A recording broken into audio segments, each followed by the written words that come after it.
자, 여러분 안녕하세요. 오늘은 성경에서 어쩌면 가장 무거운 질문을 던지는 책이죠. 바로 욥기. 그 이야기에 정말 드라마틱한 마지막 부분으로 한번 들어가 보려고 합니다. 그 길고 긴 고난과 논쟁의 터널 끝에서 욥이 마주한 건 과연 무엇이었을까요? 바로 이 질문이 욥기 전체를 꿰뚫는 가장 중요한 질문이죠. 정말 순전하고 정직했던 사람, 모든 걸 가졌던 욥이 하루아침에 모든 걸 잃잖아요. 바로 이 지점에서 우리 모두가 살면서 한 번쯤은 던져봤을 법한 이 근본적인 질문이 시작되는 겁니다. 욥이 너무 고통스러워하니까 위로하겠다고 새 친구가 찾아오자. 엘리바스, 빌닷, 소발. 근데요, 이 위로가 글쎄요, 위로가 아니라 나중에는 거의 비난, 정죄가 되어버리잖아요.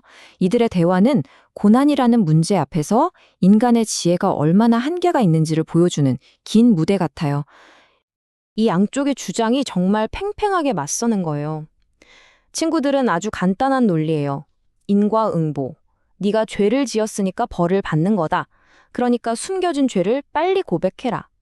하지만 욥은 끝까지 자기 결백을 주장하죠. 그리고 이 부당함에 대해 내가 직접 하나님과 대면해서 따져 묻겠다. 이렇게 나옵니다. 이 논쟁이 정말 끝도 없이 맴돌기만 하고 아무런 답을 찾지 못해요. 결국 욥과 새 친구의 그 기나긴 대화는 아무런 결론 없이 끝나버립니다. 그러니까 인간이 가진 경험, 지혜, 상식 이런 걸로는 도저히 설명이 안 되는 거대한 벽에 부딪힌 거죠. 이제는 완전히 새로운 목소리가 필요한 바로 그 시점입니다. 모두가 할 말을 잃고 침묵에 빠진 바로 그 순간 조용히 듣고만 있던 한 젊은이가 입을 엽니다. 그의 이름은 엘리후. 그는 욥과 새 친구 모두가 놓치고 있던 지점을 정확히 짚어내면서 이야기의 판을 완전히 뒤집어 놓습니다. 엘리후의 주장은요, 이전 친구들이랑은 차원이 달라요. 그는 욥과 친구들이 계속 왜 이런 고통이 왔냐 그 원인에만 매달려 있을 때 질문 자체를 바꿔버립니다. 고난이 단순히 죄의 벌이 아니라 우리를 가르치시고 더 깊은 곳으로 이끄시는 하나님의 도구일 수도 있다고 말하는 거죠. 핵심은 이거예요. 고난의 원인을 따지는 데서 시선을 돌려서 이 모든 걸 주관하시는 하나님은 과연 어떤 분이신가 이걸 보게 만든 거죠. 관점의 완전한 전환입니다.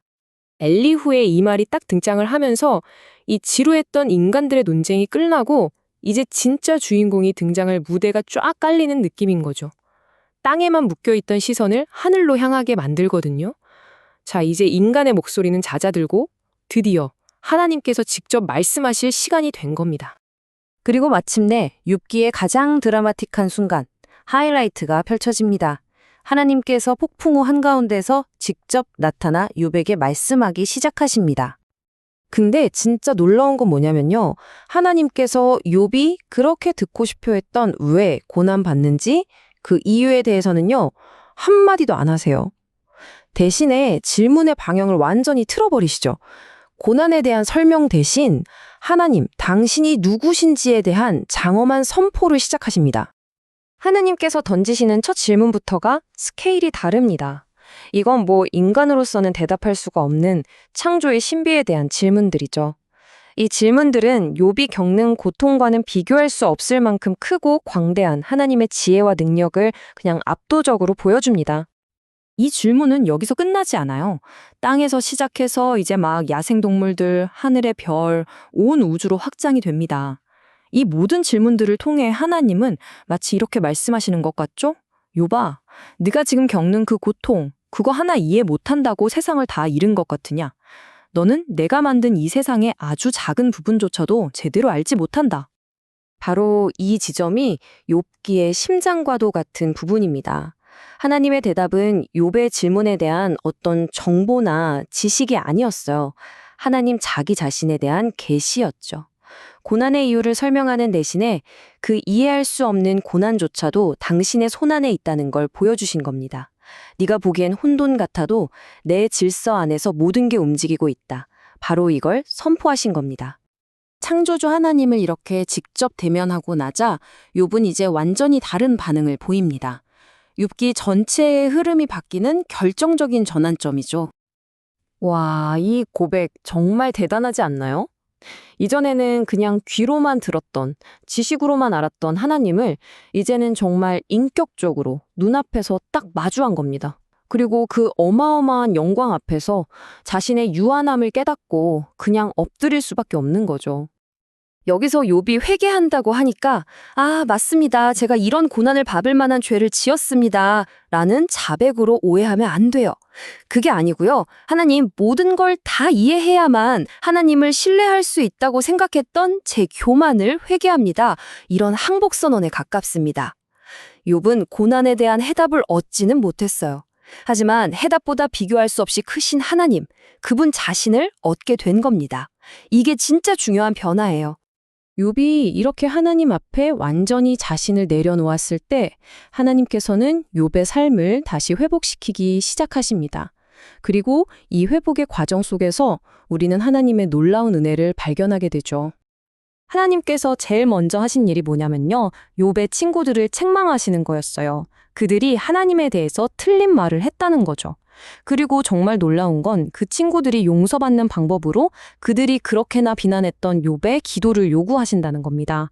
가장 큰 상처를 입은 욥을 통해서 그의 친구들을 회복시키시는 하나님의 섭리, 그 놀라운 은혜가 정말 선명하게 드러나는 장면이죠.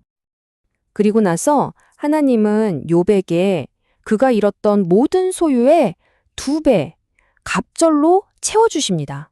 자녀들도 이전처럼 다시 허락하시고요.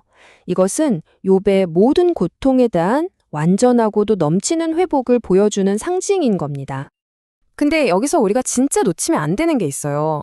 이 갑절의 축복이 욥이 고난을 잘 참았으니까 받는 보상이 아니라는 거예요. 이건 모든 것을 무너뜨릴 수도 있고 또 모든 것을 완전히 새롭게 하실 수도 있는 하나님의 절대적인 주권과 그분의 은혜를 보여주는 증거입니다. 결국 욥기는 우리에게 왜 고통받는가에 대한 명쾌한 답을 주지 않습니다. 대신 그 모든 이해할 수 없는 고난 속에서 누가 우리와 함께 하시는지를 보여줍니다. 바로 우리의 이해를 훨씬 뛰어넘어 여전히 선하시고 모든 것을 다스리시는 하나님, 그분이시죠. 이 오래된 이야기가 오늘을 사는 우리에게도 똑같이 묻고 있는 것 같아요. 여러분, 혹시 이해할 수 없는 힘든 일 가운데 계신가요? 그때 우리는 그 고통의 이유를 분석하고 해답을 찾는 데 모든 에너지를 쏟고 있나요?